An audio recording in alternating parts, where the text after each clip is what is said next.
स्वागत है।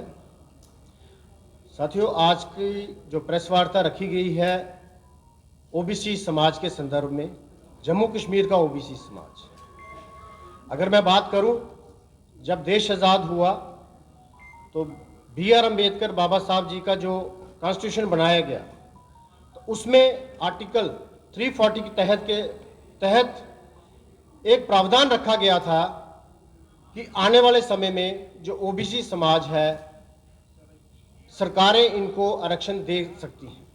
लेकिन जब यहाँ पे हिंदुस्तान की सरकार रही, कांग्रेस की सरकार रही, तो समय समय पर लोगों ने आवाज़ें उठाई। तो 1953 में यहाँ पर एक कमीशन बैठाया गया, काका कलेरकर साहब कमीशन। उसकी भी रिपोर्ट आई, लेकिन रिपोर्ट ठंडे बस्ते में। फिर 1989 में VP मंडल कमीशन के एक कमीशन बैठाया गया, उसकी भी रिपोर्ट आई, लेकिन वो भी ठंडे बस्ते में डाल दी गई। और जब भाजपा के समर्थन से VP सिंह सरकार आई, तो उन्होंने देश में जो ओबीसी के लिए आरक्षण लागू किया। 1993 में जब सुप्रीम कोर्ट की रूलिंग आई, देश में ये कह दिया गया सरकारों को कि आप अपने राज्यों में अपनी पॉपुलेशन के हिसाब से आरक्षण दे सकते हैं। लेकिन जब ये आरक्षण पार्लियामेंट में इसके ऊपर बहस हो रही थी, तो जो अपोजिशन के नेता पूर्व प्रधानमंत्री श्री राजीव गांधी जी ने इस मुद्दे पर 2.5 घंटे बहस की, ओबीसी के आरक्षण के खिलाफ। ये वहां पे नोटेड है। और जब 1993 में आरक्षण दिया गया, लेकिन जम्मू कश्मीर के लोगों का दुर्भाग्य देखो, यहां पर हमें सिर्फ केवल OSC, अदर सोशल कास्ट, मतलब दूसरे समाज के लोग बना के रखा गया। हमें यहां पर ओबीसी का दर्जा नहीं था।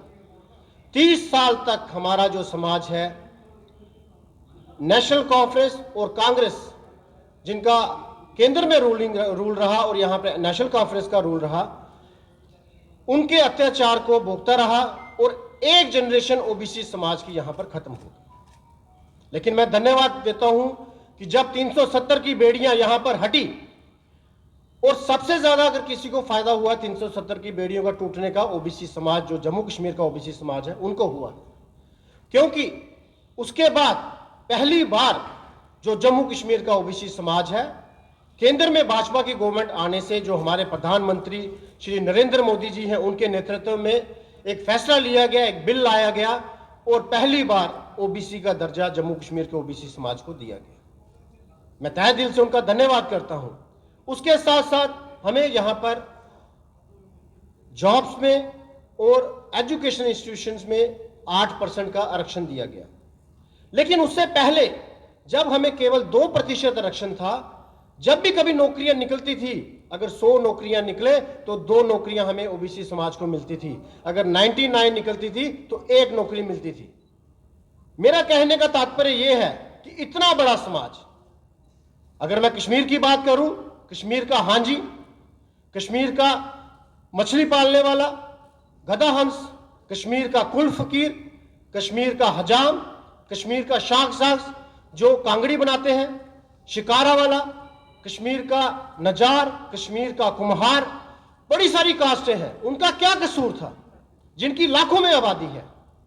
लेकिन सिर्फ अपनी सियासत के लिए इन लोगों ने उनका इस्तेमाल किया, केवल वोट की खातिर। लेकिन मैं आपके माध्यम से अपने कश्मीर के भाइयों से यह कहना चाहता हूं कि अब हम चुनाव में हैं और यह वक्त आ गया है कि आपने फैसला करना है कि आपके लिए कौन सी पार्टी सही है। क्या पहली वाली सरकारें नेशनल कॉन्फ्रेंस और कांग्रेस की, जिन्होंने 30 साल आपके बच्चों के साथ अत्याचार किया, एक जनरेशन खत्म की, या फिर भारतीय जनता पार्टी की सरकार जो केंद्र में है, जो एक नारा देती है सबका साथ, सबका विकास और सबका विश्वास का, और जिन्होंने नारे को यहां पे पूरा किया, क्या उनका साथ देना है? आपके पास सभी पार्टियां वोट मांगने आएंगी, नेशनल कॉन्फ्रेंस भी आएगी, कांग्रेस भी आएगी, लेकिन आपको पूछना पड़ेगा उनसे, सवाल जरूर पूछे। आप वोट जिसको मर्जी दीजिए, लेकिन सवाल जरूर पूछिए उनसे कि क्या हमारे हकों का क्या किया आपने? 30 साल हमें हमारे हक क्यों नहीं दिए?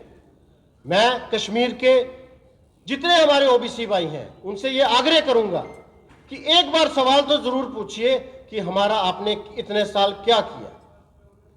लेकिन मैं धन्यवाद करता हूं प्रधानमंत्री श्री नरेंद्र मोदी जी का, जिन्होंने यहां पर दर्जा दिया, यहां पर आरक्षण दिया, और उसके साथ साथ हमें पूरे हिंदुस्तान में, जैसा कि national commission for backward classes को कॉन्स्टिट्यूशनल राइट्स दिए, उन कॉन्स्टिट्यूशनल राइट्स की वजह से जो हमारे पूरे हिंदुस्तान में यूनिवर्सिटीज में ओबीसी के पद खाली थे, आज वो राइट्स मिलने से लगभग 80 से 90% जो पद है वो बढ़ चुके हैं। ये कोई छोटी बात नहीं है।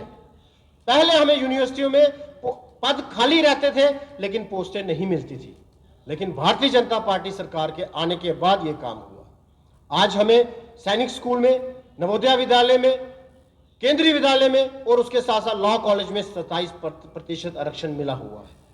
आज हमारे बच्चे, अब उनको किसी की सिफारिश नहीं लेनी पड़ती है।